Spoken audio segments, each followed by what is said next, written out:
नमस्कार, मी उज्ज्वला. शोरेज क्लाउड किचनमध्ये मी तुमचं मनापासून खूप खूप स्वागत करत आहे. आज मी तुम्हाला आषाढ स्पेशल भोपळ्याची घारीची रेसिपी दाखवणार आहे. चला तर मग रेसिपीला सुरुवात करूया.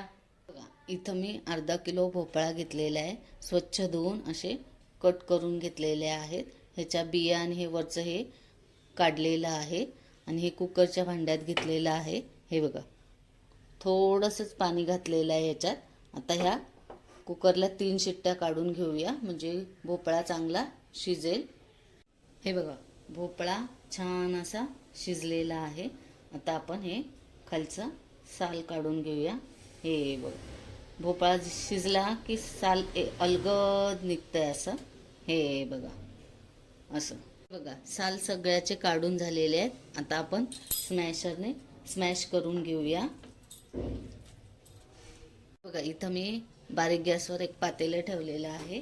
त्याच्यात आता हे स्मॅश केलेला भोपळा घालायचा आहे.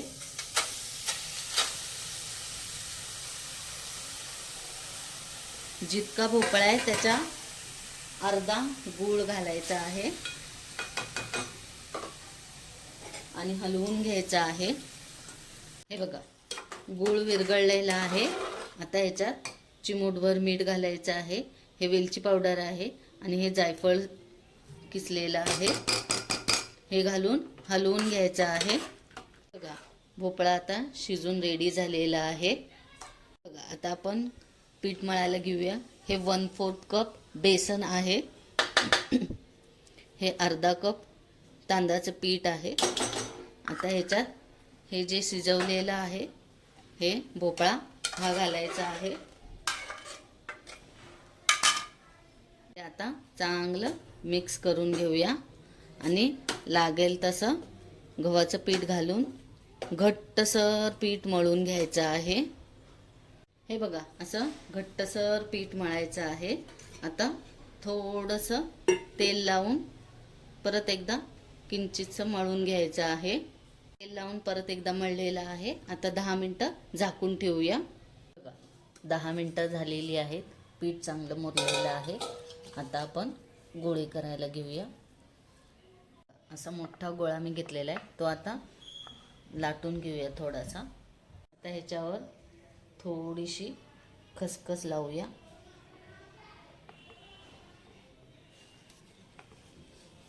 आणि परत असं लाटून घेऊया. अशी पूर्ण अशी लाटलेली आहे. हे बघा, एवढ्या जाडीची थोडीशी जाडसर ठेवायची आहे. आता हे ग्लास घेतलेला आहे, ह्याच्याने मी छाप उठवत आहे. हे बघा, असे गोल छाप उठवायचे. छाप उठवून असं अलगद हे निघतात.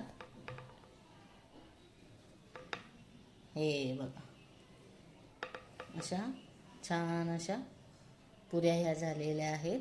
हे बघा, एवढ्या जाडीच्या. तेल सुमसुमीत गरम करायचं आणि त्याच्यात मग या घाऱ्या तळायला घ्यायच्या आहेत.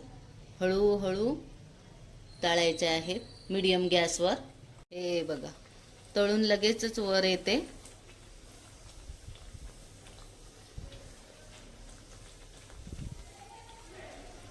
हे बघा, कशी छान फुगलेली आहे. आता आपण पलटी करूया. बघा, दोन्ही साईडनी तळून झालेलं आहे. आता आपण जाळीवर काढून ठेवूया.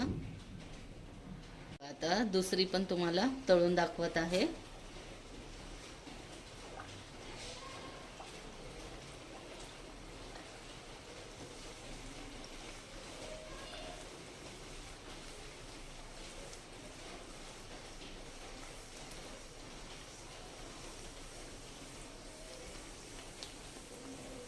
हे बघा, कशी छान अशी फुगली आहे.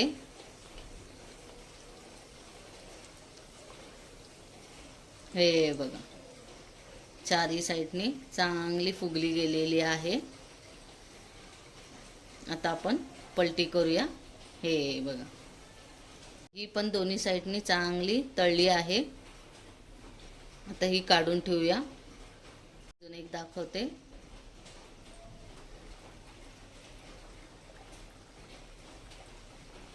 हे बघा, लगेच 1 मिनिटात वर येते.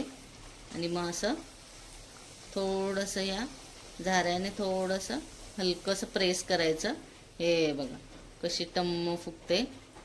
आणि मग पलटी करायची. ही पण दोन्ही साईडनी तळलेली आहे. आता ही पण एका जाळीवर काढून ठेवूया. हे बघा कशी छान तळली गेली आहे, फुगली पण आहे. भोपळ्याच्या घाऱ्या अर्ध्या तळून झालेल्या आहेत. कशा छान टमटमीत फुगलेल्या आहेत बघा. आणि हे बघा अजिबात तेलकट झालेल्या नाही आहेत. हे बघा अजिबात तेल हाताला लागत नाही आहे.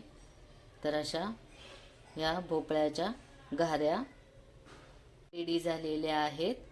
तर तुम्ही ही रेसिपी घरी करून बघा. आवडली तर मला कमेंटमध्ये नक्की कळवा. तर मग कशी वाटली माझी भोपळ्याच्या घारीची रेसिपी? आवडली असेल तर तुम्ही घरी करून बघा आणि मला कमेंटमध्ये नक्की कळवा. हा व्हिडिओ शेवटपर्यंत बघितल्याबद्दल मनापासून खूप खूप धन्यवाद. हा व्हिडिओ आवडला असेल तर माझ्या शौर्यच क्लाउड किचनला लाईक, शेअर आणि सबस्क्राईब करायला विसरू नका. याआधी पण ज्यांनी माझ्या शौर्यच क्लाउड किचनला लाईक, शेअर आणि सबस्क्राईब केलेले आहे त्यांचे मनापासून खूप खूप धन्यवाद. अशाच नवनवीन रेसिपीज मी घेऊन येत जाईन. तर माझ्या शौर्यच क्लाउड किचनला नेहमी विजिट द्या. तुम्हाला माझ्या रेसिपीज, माझे व्हिडिओज जर आवडत असतील तर तुम्ही तुमच्या फ्रेंड सर्कलमध्ये आणि रिलेटिव्हजमध्ये माझे व्हिडिओ शेअर करू शकता. चला तर मग पुन्हा भेटूया अशाच एका नवीन रेसिपी सहित, अशाच एका नवीन व्हिडिओ सहित. तोपर्यंत बघत राहा शौर्यच क्लाउड किचन. धन्यवाद.